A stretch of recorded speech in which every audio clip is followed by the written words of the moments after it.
All right. So based on all the evidence I presented in those earlier slides about all the information he knew about artificial selection, about tectonic plate shifting, about what he saw in South America and what he saw in the Galapagos, Darwin put together this notion of natural selection. Okay, and he came up with these five logical steps. The last one in the diagram isn't really, it's kind of a conclusive bullet. Okay, but these five logical steps, they have to go in order. And this is the way it starts. First, any population has the capacity to produce more individuals than it can support. Right? We know that happens. It happens with rabbits. It happens with rats. It happens with mice. Right? They grow, grow, grow. It happens with deer. If we don't have hunting rules, they'll grow until they get sick and die. Right? So, first rule: any population has the capacity to produce more individuals than it can support. It's that simple. The second one is if those resources, the natural resources, are limited, the food to feed the animals, then this will create a competition for those resources. That should make perfect sense, right? If there's not enough food, then there's going to be competition for the food.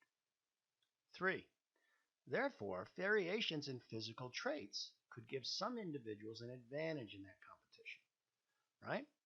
This is where I talk about the short-necked giraffes, right? So there was a whole world full of short-necked giraffes out there, right?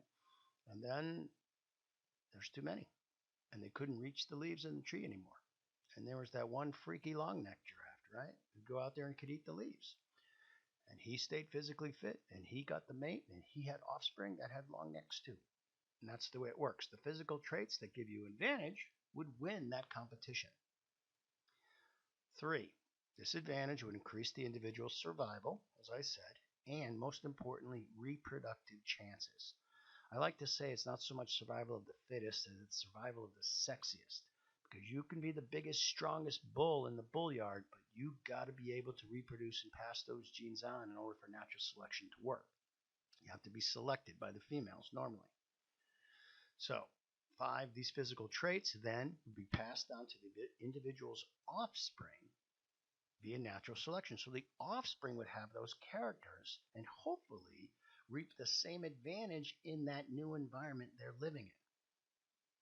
Okay, so those are the five logical steps in order.